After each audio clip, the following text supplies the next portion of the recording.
विवाह संपन्न हुआ। आज से आप दोनों पति पत्नी हैं।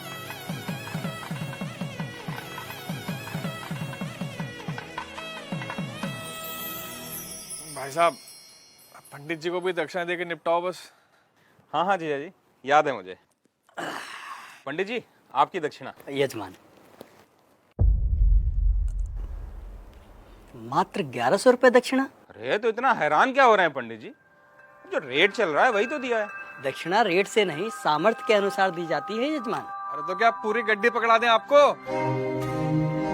अरे श्रीमान, मैंने ऐसा कब कहा? मैं तो बस ये कह रहा हूँ कि आप लोगों ने विवाह इतनी धूमधाम से किया है और दक्षिणा इतनी कम। देखिए पंडित जी, कम हो या ज्यादा, हमें जो देना था हमने दे दिया। अब बाकी बात आप लड़की वालों से करिए भाई। कैसी बातें कर रहे हो भाई साहब? हमारे यहाँ पंडित जी को दक्षिणा लड़के वाले ही देते हैं। अरे पापा, 2100 दे के बात खत्म करो ना। ठीक है ठीक है। भाई साहब पगला रहे हो क्या? किस बात के 2100? 1100 काफी है, उससे 1 रुपया ज्यादा मत दो। अरे जीजा जी, आप पंडित जी को देख नहीं रहे हो क्या? कैसे शुभ काम को अशुभ बनाने में लगे हुए हैं। अब दक्षिणा को भी इन्होंने भिक्षा बना के रख दिया है। बस यजमान बस, ये आपकी दक्षिणा लीजिए, रखिए इसे। लेकिन एक बात मैं आपको बता दूं, बिना दक्षिणा के कोई भी यज्ञ संपन्न नहीं हो सकता, क्योंकि दक्षिणा यज्ञ की पत्नी होती है और सामर्थ्य होने के बावजूद दक्षिणा ना देने वाले व्यक्ति को गौ हत्या के समान पाप लगता है। अरे यार, इन पंडितों का यही है, जरा सा कुछ कह दो फौरन पाप पुण्य शुरू हो जाता है इनका, और इनकी जेब भरते रहो तो सब ठीक है। सही कह रहे हो जीजा जी।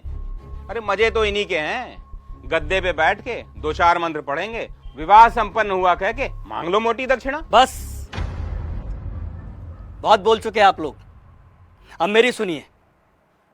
अरे आप जैसे व्यक्ति लाखों करोड़ों रुपए विवाह के खान पान, गहनों, महंगी गाड़ियों, आतिशबाजी और बैंड बाजों में खर्च कर देते हैं, लेकिन जब समय आता है पंडित जी को दक्षिणा देने का, तब आपके हाथ रुक जाते हैं, मानो पंडित ने दक्षिणा नहीं, आपसे आपकी संपत्ति मांग ली हो।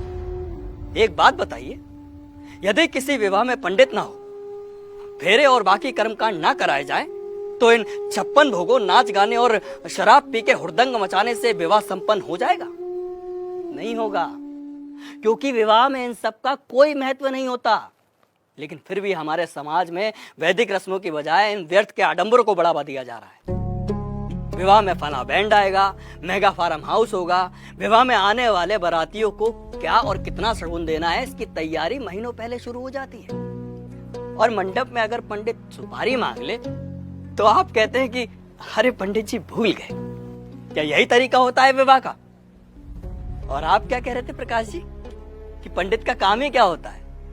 आराम से बैठ के 4 मंत्र पढ़ देना और दक्षिणा के लिए हाथ फैला देना।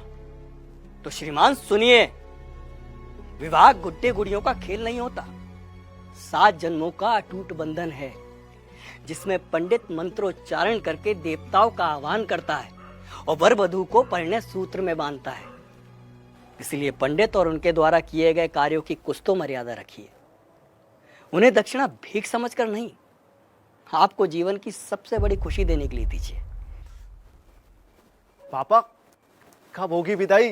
वो बाहर BMW वाला नखरे दिखा रहा है, कह रहा 2 घंटे लेट हो गए, 50,000 रुपए मांग रहा है।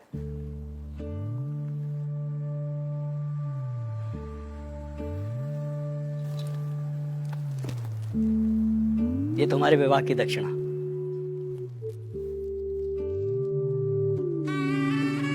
खुश रहो। पंडित जी, पंडित जी, पंडित जी